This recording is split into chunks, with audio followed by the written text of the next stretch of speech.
কলকাতা টিভিতে আপনাদের সকলকে স্বাগত। আপনাদের সঙ্গে রয়েছে আমি অঙ্কুর। আজ আমরা যে চিত্র দেখতে পাচ্ছি, ককরোচ জনতা পার্টির আন্দোলন শেষ হয়ে গিয়েছে, ধর্মেন্দ্র প্রধান পদত্যাগ করেছেন, নতুন শিক্ষামন্ত্রী চলে এসেছে, কিন্তু এই আন্দোলন এবং তার পরবর্তী প্রশ্ন ফাঁস বিতর্ক সংসদে একেবারে চলছে এবং গোটা দেশে জুড়েই এই ককরোচ জনতা পার্টির আন্দোলন প্রশ্ন ফাঁস বিতর্ককে কেন্দ্র করেই রাজনীতি আবর্তিত হচ্ছে। এবার সেই বিষয়ে আমরা দেখতে পেলাম লোকসভার বিরোধী দলনেতা রাহুল গান্ধীর বিরুদ্ধে স্বাধিকার ভঙ্গের নোটিশ আনলেন বিজেপি সাংসদ অনুরাগ ঠাকুর। তার সরাসরি বক্তব্য, রাহুল গান্ধী সংসদে দাঁড়িয়ে অসংসদীয় এবং অবমাননাকর মন্তব্য করেছেন, যে মন্তব্যের তীর ছিল সরাসরি কেন্দ্রীয় স্বরাষ্ট্রমন্ত্রী অমিত শাহর দিকে। রাহুল গান্ধী বলেছিলেন অমিত শাহ কেন অনুপস্থিত রয়েছেন সংসদে, এবং তার কথাতেই কি পুলিশ শান্তিপূর্ণ আন্দোলনে যে সমস্ত ছাত্ররা সামিল হয়েছিলেন তাদেরকে গুলি চালিয়েছে। এবং তার পাশাপাশি রাহুল গান্ধী আরো একটি মন্তব্য করেছিলেন, ছাত্রদের তিনি ভাগ করেছিলেন বিভিন্নভাবে, একটি হচ্ছে গিয়ে ছাত্র, একটি ইডিয়েট অর্থাৎ বোকা, এবং আরেকটি হচ্ছে অন্ধভক্ত।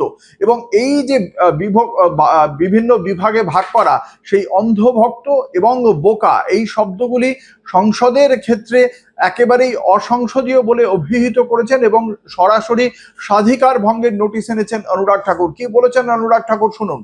है वो पीसी की है, उनकी जो फैमिलीज है उन्होंने पीसी की है, उनका कहना है उनको भी जैसे तरीके से इंसाफ चाहिए जिस तरीके से वहाँ पे मारा गया उन लोगों के साथ चीज़ हुई। हमने बार बार देखा है कि कांग्रेस और कुछ विपक्षी दल, भारतीय सेना हो, भारतीय पुलिस हो, उनका अपमान करने में कहीं पीछे नहीं रहे।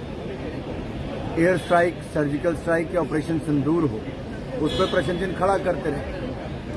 विदेशी जो हमारे दुश्मन है उनकी भाषा बोलते रहे।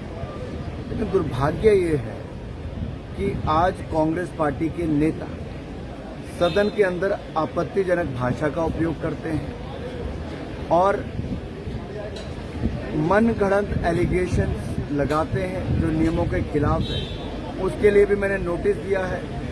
Rule of procedure and conduct of business Lok Sabha के रूल 222 को देखते हुए और रूल 223 और उसके खिलाफ मैंने स्पीकर साहब को कहा कि उसके ऊपर कार्रवाई करें।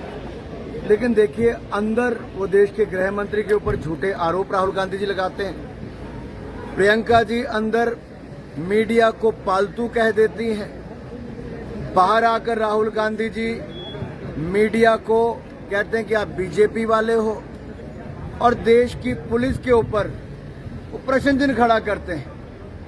ये एक ऐसा परिवार और पार्टी है जो अहंकार से भरा हुआ है। 12 साल सत्ता से बाहर रहने के बावजूद संवैधानिक संस्था तो उस पर प्रश्न चिन्ह खड़ा करना, उनको बदनाम करना, लोकसभा के स्पीकर के ऊपर प्रश्न चिन्ह खड़े करना, सदन के अंदर अमर्यादित भाषा का उपयोग करके इडियट बोल देना और इडियट जैसे बिहेव करना।